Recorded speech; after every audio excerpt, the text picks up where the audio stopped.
Jenny from Just Being Me, and you're listening to the Learning to Love Yourself podcast, the show that inspires you to put yourself first. Learning to love yourself on the path to happiness. Learning to love yourself on the path to happiness. My very first book, Just Being You, is out soon. It's a guide for anyone who's tired of people-pleasing, second-guessing themselves, or feeling like they just don't matter. Inside, I share the tools and shifts that help me rebuild my self-belief. Because when you shift your self-belief, well, that shifts everything. If you want to know when it's coming out, I'll drop a link below and you'll be the first to know.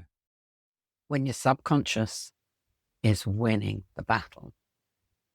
I'm Jenny Field, self-belief coach. Most people think that they are in control of their choices.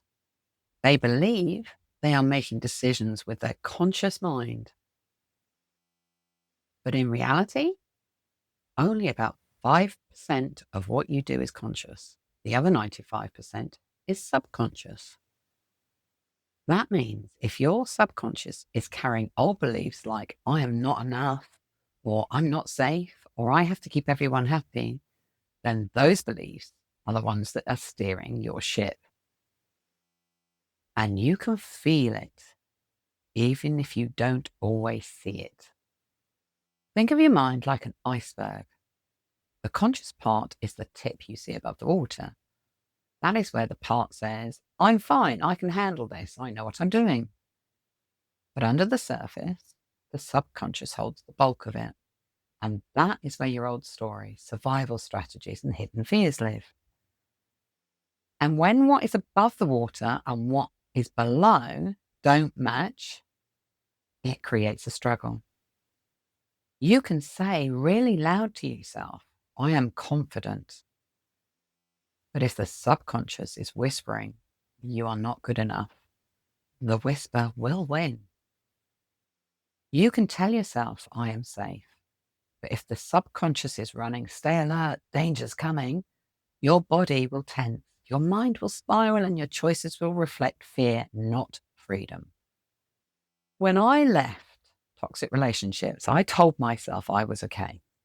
I was free. I was out. But the truth is, I wasn't free inside.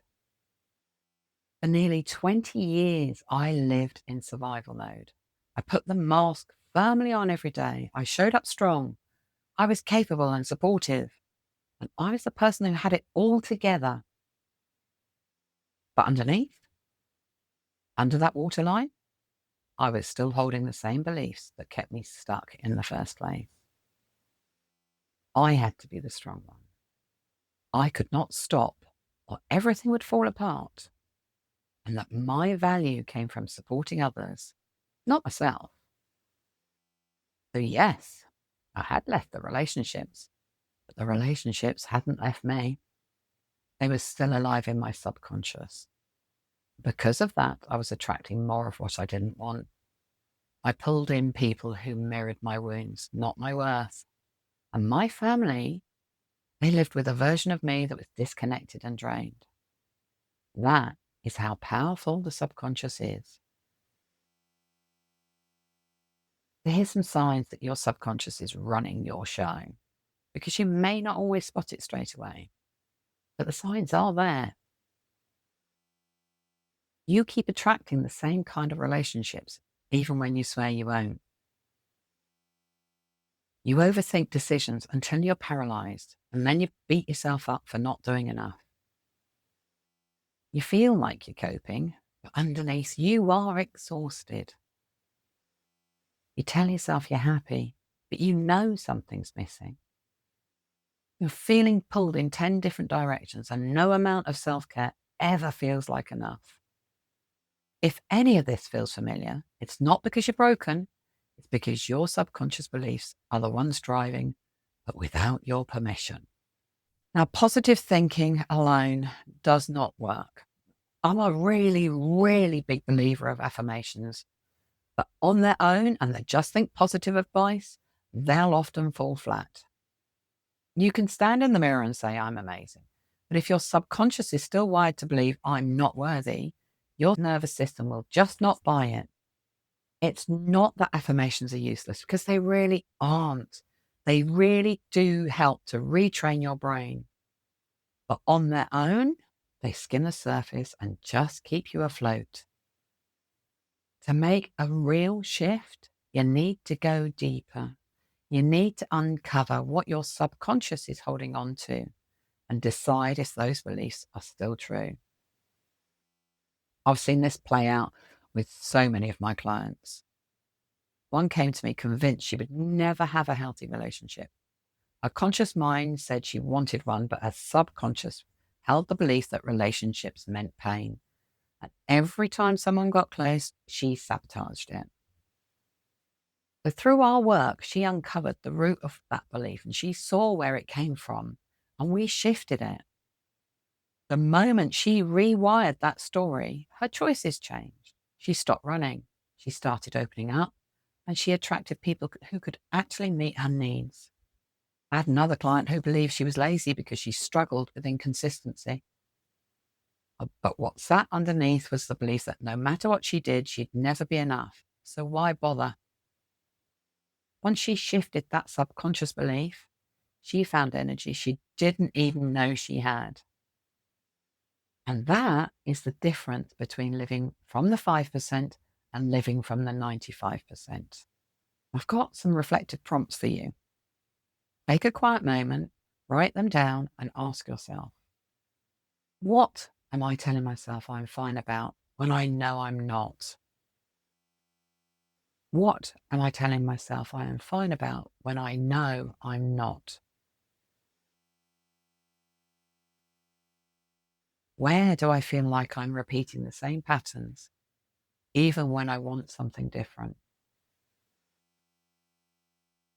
Where do I feel like I'm repeating the same patterns, even when I want something different?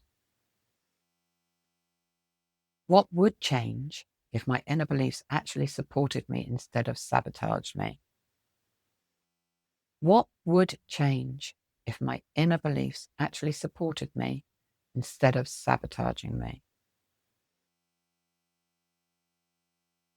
If my subconscious matched my conscious desires, how would my life feel? If my subconscious matched my conscious desires, how would my life feel? Write your answers down. Don't edit them. Let them show where your subconscious might be steering you. Here's the really good news. Your subconscious is not set in stone. What was wired, it can be rewired. And there are 3 simple ways to start this. Notice your reactions. When you feel triggered, pause. Ask yourself, what belief is underneath this reaction? Use the continued writing. Write a prompt like, I can't say no because, and keep writing without stopping. You'll be surprised what comes out. Challenge the evidence. When your subconscious says you're not okay, ask, is this true right now? And find what evidence proves the opposite. These steps will shine a light into your subconscious. And once you see the belief, you can decide if it still belongs. Your subconscious will always be stronger than your conscious unless you do the work to align them. If you're tired of repeating the same patterns, of saying one thing and living another, it's time to go deeper. And that's exactly what we do in my one-to-one coaching. We uncover the beliefs that are running the show. We reprogram them and replace them with ones that actually support you. Because you deserve more than survival. You deserve a life that feels steady, safe, and joyful. And that begins the moment you choose to say yes to yourself. Thanks for listening today. If you'd like to know more, you can find all the links down below. Oh, and don't forget to press subscribe so you can catch the next one. See you soon.